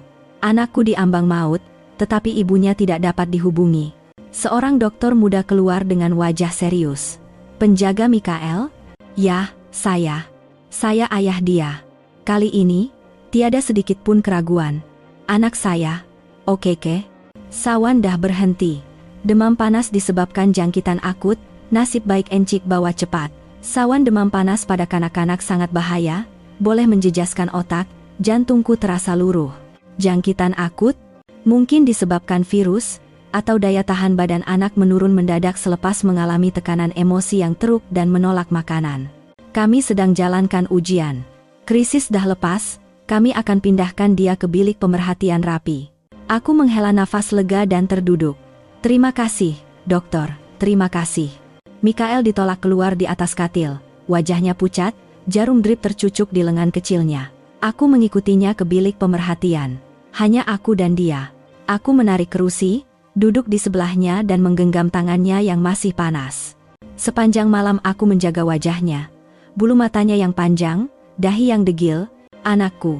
Penyesalan, kesakitan, ketakutan bercampur aduk. Jika malam ini aku terlambat sedikit, jika aku tidak memutuskan untuk tidur di sofa, jika aku tidak mendengar rintihannya, aku tidak mahu berpikir lagi. Aku telah tiada selama 8 tahun, dan nyaris tiada untuk selamanya. Sekitar pukul 5 pagi, Mikael bergerak. Dengan mata yang kabur karena demam, dia memandangku samar-samar. Nenek, bisik budak itu. Bukan, Pakcik Zain, kataku. Budak itu mengelipkan mata. Air. Aku segera mengambil air dan menyuapnya dengan sudu kecil. Selepas minum beberapa sudu, budak itu tidur semula. Kemudian dia merintih dan mengigau. Mak, takut. Hatiku hancur. Tak apa. Aku menggenggam tangannya lebih erat. Pakcik ada kat sini. Tetapi budak itu terus resah. Seperti dalam mimpi ngeri. Ayah kat mana? Panggilan yang keluar dari separa sedar. Panggilan yang diidamkan selama 7 tahun. Dengan tangan yang bergetar dan air mata yang mengalir, aku mencium dahinya yang panas. Ya. Kataku dengan suara pecah. Ayah kat sini. Ayah ada kat sini. Jangan takut. Ayah tak akan pergi mana-mana lagi. Ayah ada kat sini. Mikael seolah-olah mendengar kata-kataku, menghela nafas panjang dan tertidur dengan nyenyak dan tenang. Aku menundukkan kepala di tepi katil. Ayah ada kat sini. Kata-kata yang sepatutnya kuucapkan 8 tahun lalu. Di luar tingkap, fajar mula menyingsing.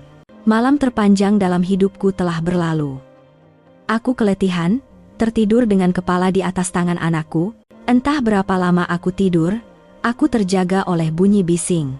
Pintu bilik dibuka dengan kasar, dan seorang wanita berdiri di situ. Rambut kusut, wajah pucat karena penat dan takut, pandangan mata yang liar. Sofia. Dia sudah pulang. Sofia kaku di muka pintu, tercungap-cungap seperti baru berlari dari pintu masuk hospital. Dia memandangku, kemudian memandang Mikael yang terbaring di katil. Mikael, jeritnya sambil berlari ke katil dan menolakku. Anak aku, anak kita. Kenapa nih? Dia memeluk Mikael, menahan tangisan yang mahu pecah. Ya Allah, sayang, mak dah balik. Kenapa nih? Siapa buat anak mak macam nih? Mikael terjaga dan membuka mata dengan lemah. Mak, dah balik. Ya, sayang. Mak ada kat sini. Sofia mencium dahi anaknya, kemudian menoleh ke arahku, matanya merah menyala. Pandangan seekor ibu yang melindungi anaknya. Kau, dia menggeram. Kau buat apa kat anak aku? Semalam kau telepon, cakap dia oke, pagi nih mak telepon cakap dia kat wat kecemasan. Kau buat apa hah? Sofia, bertenang. Aku mengangkat tangan, dia demam panas, aku bawa pergi hospital. Jangkitan akut. Tipu, jeritnya. Mikael tak pernah demam panas macam nih. Kau cakap apa kat dia? Kau bagi tahu dia, kan? Dia teringat kata-kataku semalam. Kau dah bagi tahu semuanya. Berani kau? Ya, aku dah bagi tahu. Aku tidak berundur. Aku tak boleh biarkan dia pikir ayah dia benci dia. Aku terpaksa bagi tahu. Siapa bagi kau hak? Sofia berlari ke arahku dan menumbuk dadaku bertalu-talu. Dia anak aku. 8 tahun kau kat mana? Masa dia belajar jalan? Masa dia sakit? Masa orang mengata belakang aku? Kau kat mana? Kau orang luar. Kau tak ada hak. Aku hanya berdiam diri menerima pukulannya. Aku memang layak. Pergi, raungnya. Aku dah merayu, kan? Kalau kau dah kaya, jangan ganggu kami. Kenapa kau datang balik? Seba Mikael anak aku juga menjerit sambil memegang kedua-dua pergelangan tangannya. Sofia, pandang aku salah, aku memang sampah, tapi Mikael anak aku, semalam dia nyaris mati. Kau faham tak? Sofia terdiam. Nyaris mati? Dia kena sawan. Dokter cakap kalau lambat 5 menit, tak tahu apa akan jadi. Tangan Sofia bergetar. Dia kehilangan kekuatan dan memandang Mikael. Ya Allah, 8 tahun nih. Suaraku juga pecah. Semuanya salah aku. Aku cakap benda yang tak patut. Aku lepaskan segalanya. Tapi semalam, masa aku dukung dia? Aku bersumpah. Aku tak akan lepaskan walau sesaat pun lagi. Kau nak pukul, pukullah. Nak maki, makilah. Tapi tolong, jangan pisahkan aku dari Mikael. Aku merayu, bagi aku peluang untuk jadi ayah. Aku, Zain Iskandar, CEO sebuah syarikat besar, buat pertama kalinya melutut. Aku melutut di hadapan bekas istriku. Tolong, bagi aku peluang untuk jadi ayah. Sofia kaku. Dia memandang aku yang melutut di lantai, kemudian memandang anaknya yang sedang tidur. Kemarahan, pertahanan, semuanya bagai runtuh. Dia terduduk di lantai dan mula menangis, bukan jeritan kebencian. Ia adalah tangisan seorang wanita yang telah bertahan terlalu lama, yang akhirnya kehabisan tenaga. Mak dan Mak Cik Salmah baru tiba di bilik itu dan menyaksikan segalanya. Lelaki yang melutut, wanita yang terduduk menangis, dan seorang anak di atas katil satu-satunya penghubung antara kami. Mak masuk dan memapah Sofia. Sudahlah, Sofia. Zain yang jaga dia semalaman tanpa tidur. Dia lagi risau dari kita. Sudahlah tuh benci dia. Sofia memandangku. Matanya masih dipenuhi kesakitan, tetapi kebencian sudah tiada. Hanya ada keletihan dan perasaan yang tidak terungkap. Bangunlah, bisiknya. Nanti anak nampak. Aku mengangkat kepala. Mikael sudah sedar dan sedang memandang kami, memandang aku, memandang ibunya. Budak itu memanggil ibunya. Mak, jangan marah. Ayah. Satu perkataan. Ayah, segalanya di dalam bilik itu membeku. Sofia menoleh ke arah anaknya, dan aku kaku di tempatku. Mikael memandang tepat ke arahku. Dia telah mendengarnya, kata-kataku semalam. Ayah ada kat sini, budak itu mengulang kata-kataku. Jantungku bagai mahu meletup. Panggilan ayah yang lemah dari Mikael, walaupun sehalus benang sutra, membawa beban seberat 1000 tan.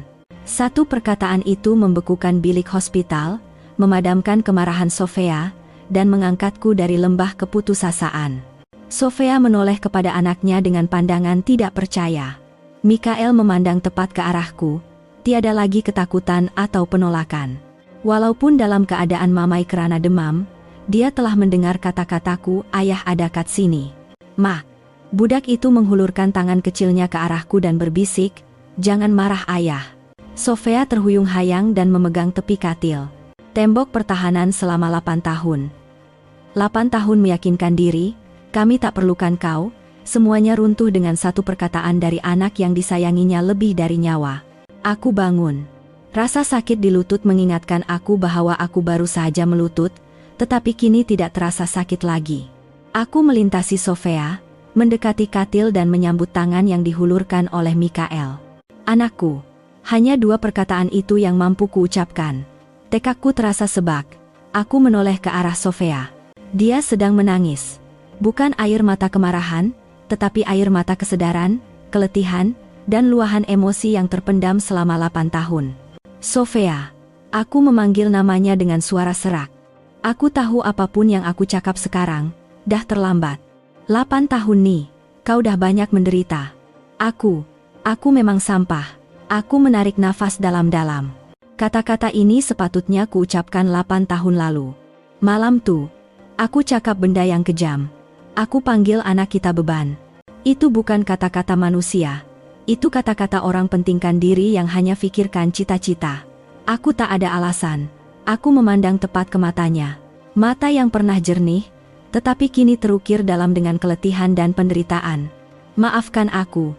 Maaf sebab ubah kau yang bahagia menjadi ibu tunggal yang terpaksa pikul semua beban seorang diri. Maaf sebab sikap acuh tak acuh aku. Maaf sebab tak ada di sisi kau masa kau paling perlukan aku. Dan maaf sebab terlalu lambat kembali. Aku tidak meminta kemaafan. Aku tidak berani. Aku hanya berharap dia tahu bahwa aku sedar akan dosaku." Mak dan Makcik Salmah berdiri di pintu, diam-diam mengesat air mata. Sofia memandangku, kemudian Mikael, untuk masa yang lama. Budak itu menggenggam tanganku erat, seolah-olah takut aku akan lari. "Zain." Sofia membuka mulut dengan suara bergetar. "Tahu tak? Masa saya pergi daftar kelahiran Mikael, pegawai pendaftaran tanya siapa ayahnya. Saya terpaksa bohong, cakap awak dah meninggal." Aku memejamkan mata. "Saya benci awak," sambungnya. "Benci sangat sampai saya harap awak betul-betul mati. Tapi semalam, bila mak telepon cakap Mikael masuk kuat kecemasan. Orang pertama yang dia hubungi bila tak dapat cari saya adalah awak." Dia mengeluh. 8 tahun saya coba buang awak dari hidup saya. Tapi saat paling genting, orang yang selamatkan anak saya adalah awak. Takdir ni kelakar, kan? Dia tidak berkata dia memaafkan, atau apa-apa lagi. Dia hanya duduk di tepi katil, dan meletakkan tangannya di atas tangan Mikael yang berada di sebelah tanganku. Tangan lelaki yang berdosa, tangan wanita yang menderita, dan tangan anak yang suci.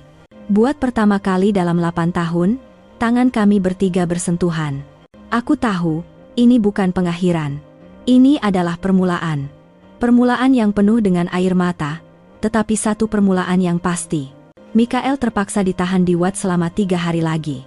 Selama 3 hari itu, aku tidak berganjak seinci pun dari hospital. Semua mesyuaratku batalkan, telepon pejabatku tutup. Semua kuasa kuamanahkan kepada naib presiden. Dia mungkin akan naik gila, tetapi aku tidak peduli. Syarikat jika runtuh boleh dibina semula, tetapi anak hanya ada satu. Aku dan Sofia seperti 2 bayang-bayang di dalam bilik Wat. Kami mempunyai persetujuan tidak rasmi untuk tidak bertengkar di hadapan anak. Sofia menjaga anak.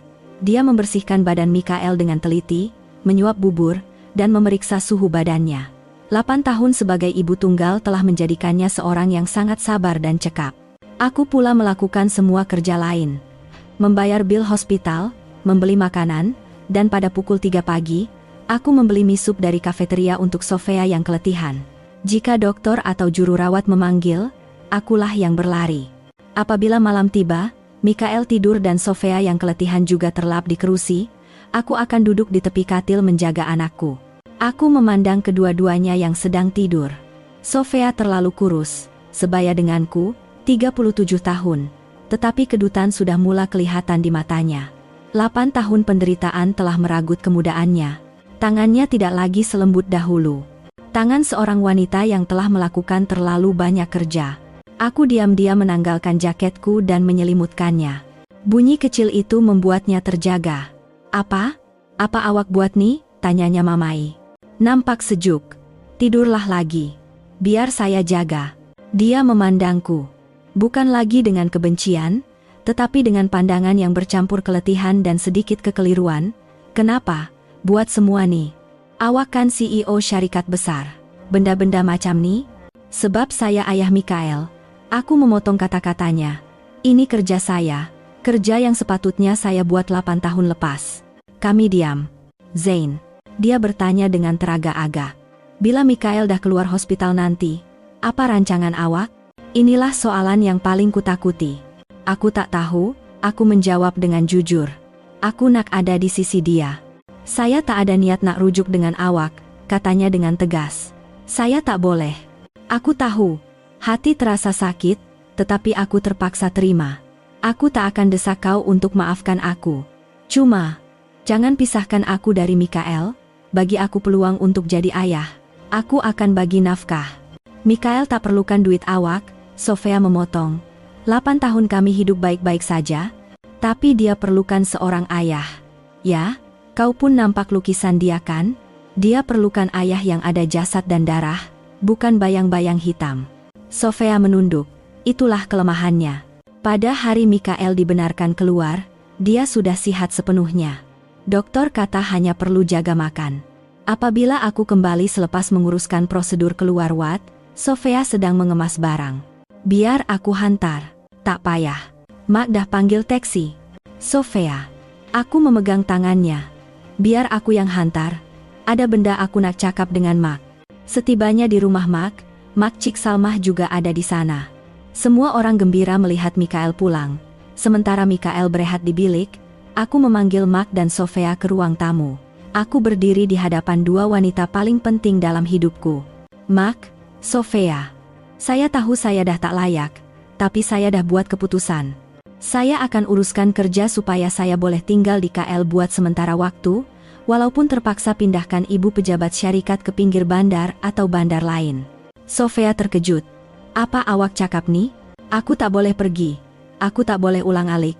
Anak aku ada kat sini, jadi aku pun kena ada kat sini. Aku dah sewa apartemen dekat sini. Aku nak hantar Mikael pergi sekolah setiap hari. Tolong dia buat kerja sekolah. Tak boleh, bantah Sofia. Nanti keadaan jadi rumit. Jiran-jiran. Jiran-jiran cakap apa? Aku memandangnya. Dah 8 tahun mereka bercakap, biar kali ini mereka cakap benda lain pula. Biar mereka cakap Mikael dah ada ayah dia dah balik. Mak mengangguk. Betul cakap Zain tuh, Sofia. Fikirkan Mikael.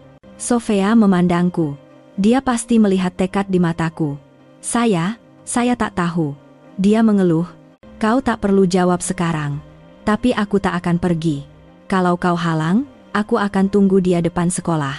Kalau kau halau, aku akan tengok dia dari luar rumah. Sofia, aku dah kehilangan 8 tahun. Aku tak sanggup kehilangan walau sehari lagi. Itulah titik perubahannya. Sofia tidak bersetuju, tetapi dia tidak menolak. Dia diam, dan keheningan itu bagiku seperti kemaafan yang pertama. Aku melakukan seperti yang kukatakan. Keesokan harinya, aku menelepon pembantuku dan mengarahkan segalanya diatur semula. Aku mengisytiharkan akan menguruskan syarikat dari jauh. Kontrak Rp 50 juta dari Jepun itu? Batalkan, aku berkata dengan tegas. Di luar tingkap, Mikael sedang berjemur di halaman. Bagiku, ada sesuatu yang jauh lebih berharga daripada Rp 50 juta. Aku berpindah dari penthouse berharga jutaan ringgit ke sebuah apartemen mewah 5 menit berjalan kaki dari rumah Mak. Hidupku berubah sepenuhnya. Pukul 9 pagi, bukan lagi mesyuarat lembaga pengarah, tetapi aku sedang belajar menunggang basikal. Ayah, kayuhlah. Kuat sikit, jerit Mikael dari belakang. Aku membelikannya basikal baru, tetapi aku sendiri tidak tahu mengajarnya. Ayah takut kamu jatuh. Aku memegang tempat duduk dengan kekok. Tak jatuhlah. Lepaslah tangan tuh. Tina cakap. Ayah kena lepas tangan baru boleh pandai. Mikael mencebik. Ayah nih penakutlah. Ya, penakut. Aku berasa tercabar dan melepaskan tangan. Basikal itu terhuyung-hayang, dan gedebuk. Mikael jatuh. Jantungku bagai berhenti. Sayang, oke tak? Aku mengangkatnya. Sikunya tercalar dan berdarah. Ya Allah, berdarah. Jom balik letak ubat. Aku coba mendukungnya. Tetapi Mikael menepis tanganku. Dia mengetap bibir, sama sepertiku masa kecil. Matanya bergenang, tetapi dia tidak menangis. Oke J, jatuh. Bangunlah balik. Ayah, tegakkan basikal.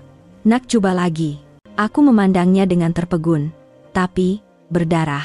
Saya kan lelaki. Nenek cakap lelaki tak boleh menangis. Budak itu naik semula ke atas basikal. Ayah pegang, nanti kira sampai 3, ayah lepas, ya? Aku sadar anak yang telah kulepaskan ini jauh lebih kuat daripada yang kusangka. 1, 2, 3. Mikael mengayuh sekuat hati, dan aku berlari mengikutinya sebelum melepaskan tangan. Basikal itu terhuyung-hayang, bergerak 5 meter, 10 meter. Jadilah, ayah, saya dah boleh. Tawa riangnya meletus. Aku berhenti, tercungap-cungap. Di bawah mentari Kuala Lumpur, air mataku juga mengalir. Air mata kebahagiaan. Malam itu, aku makan di rumah Mak. Ia sudah menjadi rutin. Mak memasak, Sofia menghidang, dan aku membasuh pinggan. Jika kaki tanganku melihat ini, mereka pasti pengsan, tetapi aku gembira. Selepas makan, aku membantu Mikael membuat kerja sekolah. Ayah, soalan matematik nih susah sangat. Mana? Ayah tengok. Soalan mengira bilangan segitiga. Aku pun pening. Memang susah. Jom kita kira sama-sama. 2 kepala bertemu. Di meja makan, Sofia yang sedang meneliti buku kira-kira menjeling kami. Dia tidak berkata apa-apa, tetapi aku nampak senyuman nipis terukir di bibirnya. Senyuman yang pertama kali kulihat dalam 8 tahun. Hidupku berada di landasan yang baru. Pagi menghantar Mikael ke sekolah, tengah hari bekerja dari rumah, petang menjemputnya, dan malam membantunya membuat kerja sekolah. Lelaki yang hanya tahu tentang pelan dan angka, kini sedang menjadi seorang ayah yang sebenar. Aku belajar bahwa anakku suka ayam goreng tetapi benci daun bawang, dan dia takut lipas. Perlahan-lahan, Mikael tidak lagi memanggilku Pakcik. Panggilan ayah yang bermula dengan kekok kini menjadi semula jadi. Saat yang paling tidak dapat kulupakan adalah pada hari sukan sekolah. Ada acara lari bersama Bapak. Ayah, jom masuk dengan saya, pujuk Mikael. Aduh, ayah dah tua, mana larat. Alah, ayah nih. Saya dah heboh katina tahu, saya dah ada ayah. Ayah saya boleh kalahkan ayah dia. Budak itu sudah pun berbangga dengan kawan-kawannya. Pada hari sukan, aku memakai pakaian sukan yang janggal. Sofia dan Mak juga datang menonton. Di garisan permulaan, aku mendukung Mikael di belakangku. Mikael, pegang leher ayah kuat-kuat. Bunyi tembakan dilepaskan, dan aku berlari seperti orang gila. Separuh jalan, paru-paruku terasa mahu pecah. Ayah, ayah Tina dah potong, cepatlah. Jerit Mikael di telingaku. Aku mengetap gigi. Aku tidak boleh mengecewakan anakku. Cukuplah 8 tahun aku mengecewakannya. Aku mengerahkan sisa tenagaku. Perkataan beban terlintas di pikiran. Tidak, anakku bukan beban. Anakku adalah sumber kekuatanku. Aku menjerit dan terus memecut. Keputusannya, tempat kedua. Aku menurunkan Mikael dan tercungap-cungap. Sayang, maaf ya. Ayah dapat nomor 2J. Aku pikir dia akan kecewa. Tetapi Mikael melompat-lompat kegirangan. Ayah hebat. Nomor 2 pun kira hebat. Ayah saya paling hebat. Budak itu berlari kepada kawan-kawannya dan berbangga. Nampak tak, itu ayah aku. Laju, kan? Aku memandang ke arah tempat duduk penonton. Sofia sedang memandangku dan tersenyum. Senyuman yang ceria. Malam itu, aku membuka semula buku lukisan itu. Lukisan keluarga saya. Bayang-bayang hitam. Aku mengambil pensel. Mikael, maafkan ayah sebab jadi bayang-bayang. Sekarang, biar ayah lukis semula. Di bawah lampu, Aku melukis wajahku di atas bayang-bayang hitam itu. Mata, hidung, mulut, dan senyuman seorang ayah. 6 bulan telah berlalu sejak kepulanganku. Aku dan Mikael kini tiada lagi jurang. Dia menganggapku Wira, dan aku menganggapnya seluruh duniaku. Tetapi hubungan aku dan Sofia masih seperti dalam kabus nipis. Kami bukan suami istri, tetapi bukan juga orang asing. Kami adalah sekutu dalam membesarkan Mikael. Kami bercakap setiap hari tentang sekolah anak dan kesehatan Mark. Dia masih tinggal di rumah Mark, dan aku di apartemenku. Kami mengekalkan jarak yang tidak kelihatan. Aku tahu dia belum melupakan masa lalu, dan aku tidak berani mengharapkan lebih. Kemudian, tiba hari jadi Mikael yang ke-8. Aku merancang untuk mengadakan parti besar di sebuah restoran. Aku menjemput semua kawan-kawannya, dan aku memberitahu Sofia. Sebagai Mark Mikael, sudi tak datang bersama, dia mengangguk. Itulah hari pertama kami muncul bersama sebagai sebuah keluarga. Sofia memakai gaun biru langit yang cantik. 8 tahun berlalu, dia masih jelita. Di parti itu, rakan-rakan dan rakan kongsi perniagaanku semua terkejut. Tuan Zane, ada anak besar macam ni? Aku tersenyum sambil memeluk bahu Mikael. Ya, anak saya, Mikael, dan ini, aku memandang Sofia, ibu dia. Semua mata tertumpu pada Sofia.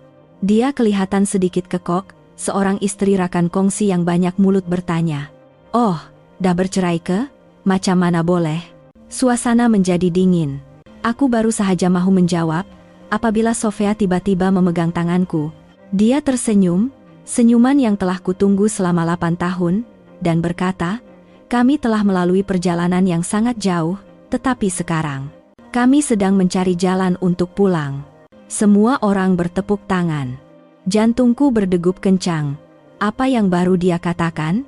Malam itu, selepas parti selesai dan Mikael tidur nyenyak, aku menghantar Sofia pulang. Terima kasih, sebab cakap macam tu tadi, kataku. Saya cuma cakap benda yang betul. Dia memandangku. Awak dah berubah, kau pun sama. Jauh lebih kuat dari yang kusangka. Terpaksa, katanya. Demi Mikael. Bukan, aku menggeleng. Kau memang seorang yang kuat. Sofia, aku masih cintakan kau.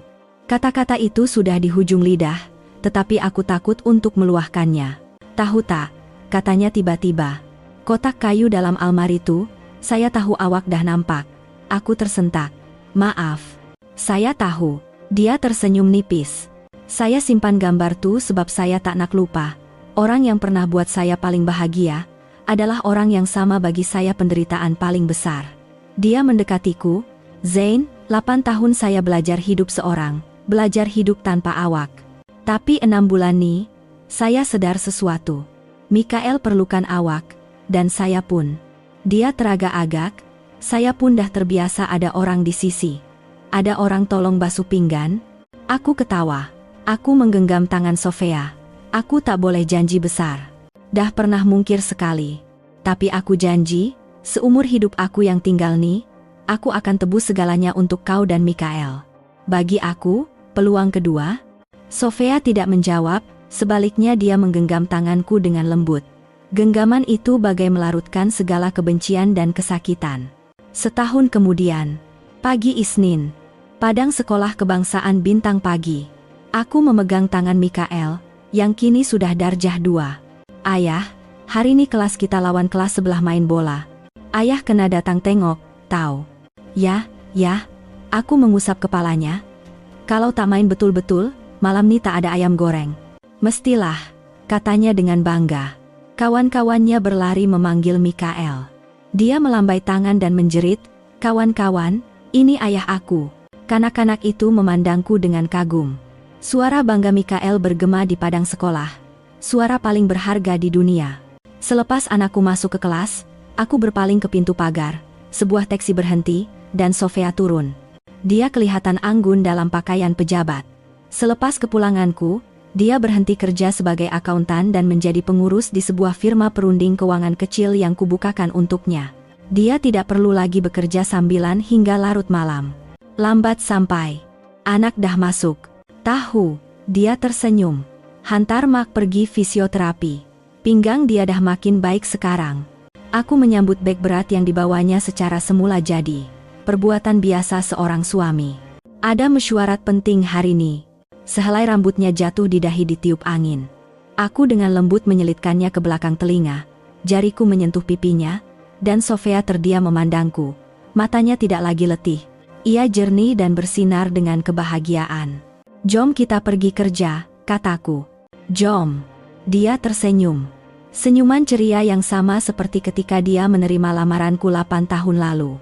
Dia menghulurkan tangannya, dan aku menyambutnya. Tangannya terasa hangat dalam genggamanku. "Zain," katanya. "Semalam saya tengok lukisan Mikael. Lukisan keluarga yang awak lukis semula tuh. Kenapa? Tak cantik keh?" "Bukan." Dia menggeleng. "Cantik. Tapi, ada satu yang kurang." "Kurang?" "Ya." Dia menggenggam tanganku erat. "Patutnya ada seorang lagi, rasanya. Mikael perlukan adik." Aku kaku di tempatku. Aku memandangnya. "Betul, Keh?" Sofia tersipu malu dan mengangguk. Tanpa berkata apa-apa, aku menariknya ke dalam pelukanku.